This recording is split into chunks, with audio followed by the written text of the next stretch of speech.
Hey. Close quarters. Yeah. We're happy to see you. We're here standing in the end zones at DKR, Texas Memorial Stadium, where, as expected, the Longhorns took care of business, beat Kentucky 31-14, the third-ranked team in the country, improves to 10-1, while the Cats fall to 4-7. It's 1-7 in SEC play. What do we even say about this game? Because yes, they didn't get blown out, but no, they actually had a chance and they kind of blew it, right? Like they had chances and they messed around. They didn't get the job done. It was a little frustrating. We saw a little bit of Cutter Bowling. So where would you like to start? What does Stoops do with the boots and the Spurs? Do they make it back to Lexington? I would think that the cowboy hat does. I don't know what he's going to do with those Spurs. If you haven't seen what we're talking about, live blog, just scroll to the bottom. It's there. He got gifted a pair of Spurs and a cowboy hat because it's his first trip to Austin.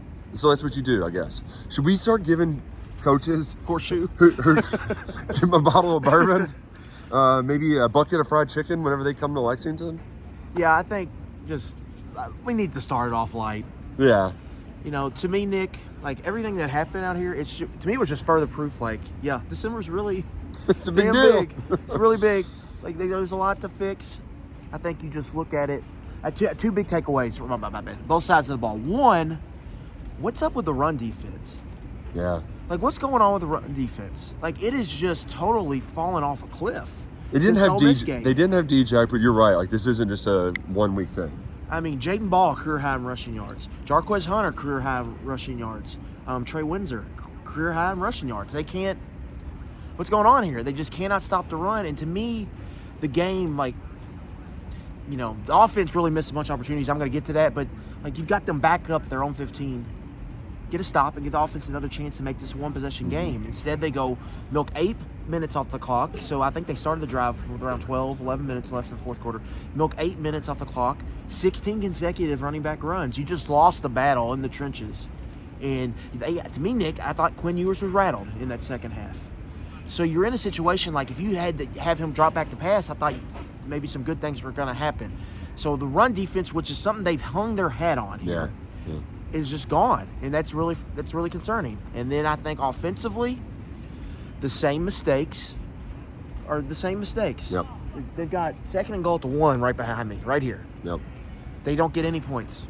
Yep. You have a sack with a true freshman quarterback, holds on the ball too long, doesn't realize, like, all right, worst case scenario, just throw the ball out of the end zone. And then on 4th down, you're like, all right, well, we got this kicker who hasn't missed a kick all year. What does he do?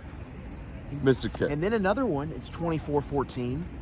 When the bad snap, whatever happened with the snap between him and Eli Cox, they were in field goal range. They were like at the Texas 33. They were inside of a 50-yard field goal. So as long as you get some yards there, you're making that a one-possession game in a game where you're getting probably at least 2 more possessions at that point in the game. Like, it's a one-possession game, and you're going to have 2 more possessions. So if you can get one stop or 2, it's the same thing. You're right.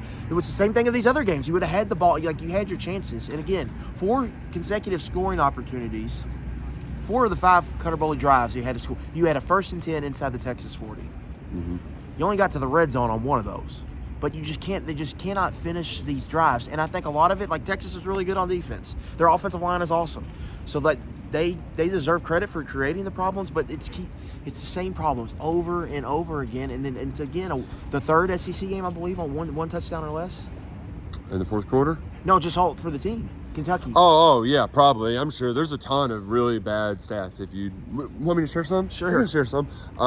They averaged 12 offensive points per game in SEC play. Just 12. They didn't score more than 20 points in an SEC game. First time since 1982.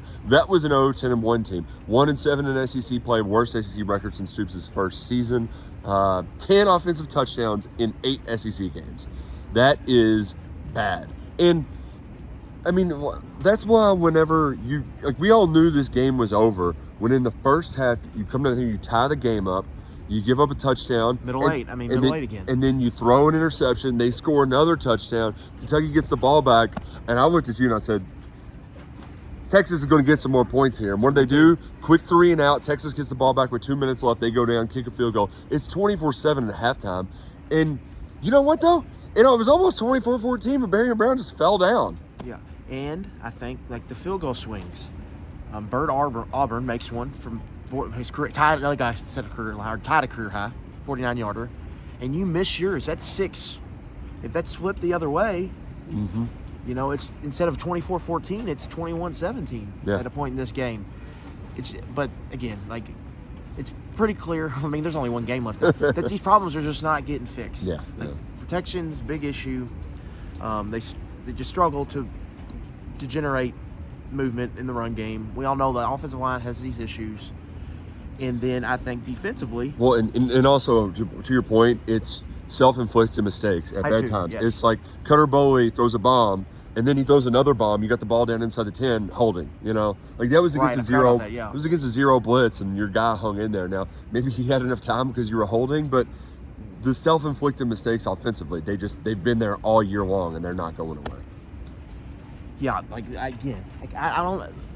These goal-to-goal possessions not getting 5 times in 6 games. 5 times in 6 games. That is nutty. Like, you were this close and you can't score points. I don't. In hell, they needed a 4th down conversion to be able to get the other one too, to get their 1 touchdown. Yeah. I mean, it's tough. And I just don't want to sit here and talk about the offense too, because the defense is part of this too. That the run defense slippage is just, that's maddening. You know, and they really. Yours had clean pockets all game, it felt like, I thought. Yeah. To kind of sit back there and operate. Again, just really, really frustrating. Can't finish drives. You know, you're making a quarterback change again. And that's the other part that's really frustrating about this team is it's just like the start and stop. Like, everything's really herky-jerky, not just from an execution standpoint, but from who's playing. First play of the game, Jamarian Wilcox goes, 20 yards? He touches the ball one more time the rest of the half. What? What are we doing? And then you spend all week, you're like, Brock is tough. We're going to play Brock. He's our starting quarterback. He's earned this. And yeah, he was playing badly, but like, then we have Cutter Boley for a half. So like, is he your starting quarterback, or are we going to Cutter Boley? They were unwilling to say one way or another which quarterback they're going to go to with in the final game of the season. And I tried to ask Bush after the game, like, are you calling it differently, or does Boley just make the throws that Brock doesn't? Essentially, some of it is they're down, they got to throw their way back in, and they trust Boley to rip it down the field more than Brock right now. Yeah, I think. Which is wild that you trust a true freshman more than that. And then the other wild quote too, like it was, Stoops said we were going to play Boley unless it was a tight game and Brock was playing well. The inverse is that like, you're not assuming that your starting quarterback can keep you in a tight game and play well. Like that is red alert. Like, that is bad. That is not a good sign. Yeah, to me, I think Brock Vandagriff looks like a quarterback just that has no confidence right now. He just got zero confidence, which is understandable when he's under siege as much as he's been. The first snap, no, they just didn't block somebody. He was sacked before he could even look up. It happened so fast. Yeah, right after the Wilcox run, they go drop back, and Anthony Hill was on him in 0.5 seconds. It was so fast. Yeah, so I think I think there's a little bit of seeing ghosts. I worry about his confidence, all of that. How healthy is he? I think it's a fair question to wonder. And then I think with Cutter, I think you see some of that youthful. Sling it. Golden retriever kind of excitement. He doesn't know any better. Like, he doesn't know that it's supposed to be a big stage, and he's not. But you also have to worry for him because he's so young and because you've got a lot at stake with him. Do you want him to play a large sample size behind a line like that where your other quarterback just got totally, his confidence, I think, kind of ruined simply because I think they couldn't protect. I think now with one game. Yeah, one game, screw it. It makes sense. Just I let think it rip. just start Cutter Boley against Louisville. But, I go to the question, how content are they at quarterback? Yeah. No, that's certainly it. And after the game, too, Mark Stoops was asked, you talk about continuity. Does this mean Bush is going to be back? And he said, I don't want to make a headline. But, of course, he's saying. And we kind of knew that. But they don't know what that's going to look like moving forward. They really don't. Yeah, and I also don't know, Nick, that they have any other choice. You're invested in those guys. I've talked about, I've thrown around the word commit a lot, but you just got to commit to something. And You went out and hired Bush, and I think it was a sensible hire in a lot of ways, and it's not gone well all not well this year. But you have to. But some of it was out of his hands in some ways. The roster was built before he got here. So you just got to commit. I think you have to commit to him, and then you see and give him an offseason to kind of build his own roster, and you see what it looks like next year. And you try to. I think it's going to be important next year. You build around some of these young guys with Willie Rodriguez. And he led the team potentially in receiving. Yeah, and Jamarian Wilcox, potentially Harley Gilmore, probably play a big role for you at receiver next year. So here's a question, because we've said that the games matter. These last 2 games have to matter. So, what do we think? We got one of them down. It wasn't a blowout. It was kind of-ish close a little bit here. You had a nice defensive touchdown for Pop Dumas Johnson. Texas fumbled the ball 6 times. Kentucky only recovered 2 of them. I think Kentucky forced 4 fumbles. So what do we? The game has to matter. What does this game tell you? It tells you that Kentucky's the second worst team in the SEC. Not good. They're 1-7, and I think there's some teams they didn't play, but I think it's calling them better than anyone but Mississippi State. I think would be a hot take. Yes, I tend to agree with you, and I do want to give credit to all the people who have made their way down here.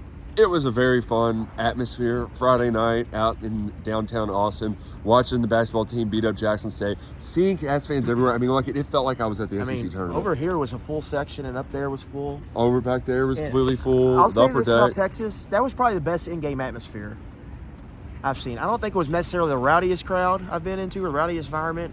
There's a lot happening. But that big old video board back there, they know how to use that. And that kept people engaged, and they had some cool, I think, stuff to keep the fans into the game. And so I think just from that, I think it was a cool experience. And this stadium is huge. It's a cool stadium. And the pregame environment's different. I want to zoom in, just look at I love the scoreboard. It just has the names of people.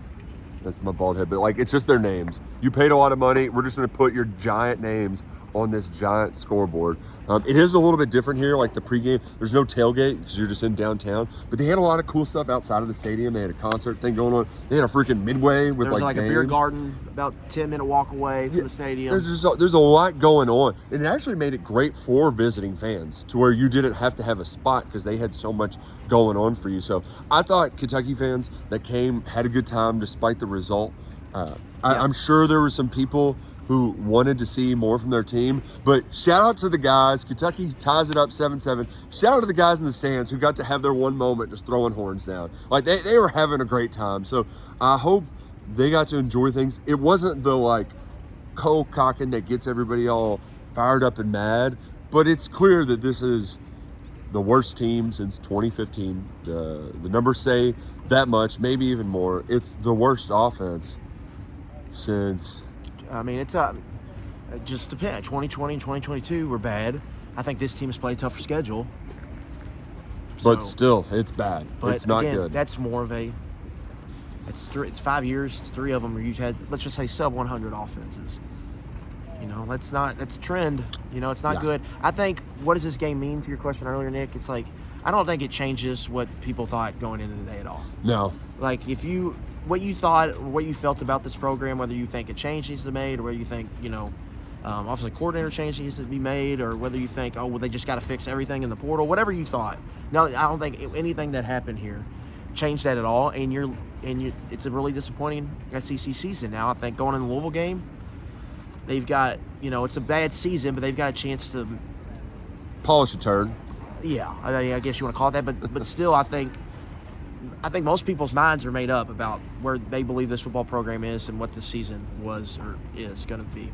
And if you'd like to... It's just how mad are they going to get? Really, because I don't think you can make people significantly happier with a win, but you can make them much angrier if you lay an egg against Louisville. Yeah, I think the only thing that really would have changed today if they would just came in here and got house, and it looked like that might happen. It felt like it, and then Texas turned it over a couple times. Yeah. You get the touchdown from Pop Dumas Johnson. That had to be a cool feeling. Just running free, nothing but green grass in front of you. Yeah. And so then, we'll see what they can do against Louisville, who shellacked a good Pittsburgh team today. So yeah, really put it on them. So one more game to go. It's been a long slog, kind of like our drive back to Kentucky tomorrow. Maybe live 14-hour podcast. 15-hour, 16-hour podcast. I don't think we need all that. Maybe we can get our new podcasting buddy, Kevin Richardson, with us. Maybe. New co-host. we'll see about that. But it could have been worse. It wasn't good. But hey, only one game to go. We've almost made it to the finish line. We appreciate y'all joining us every step of the way. For Adam Luckett, I'm Nick Roush. See you back in the Bluegrass.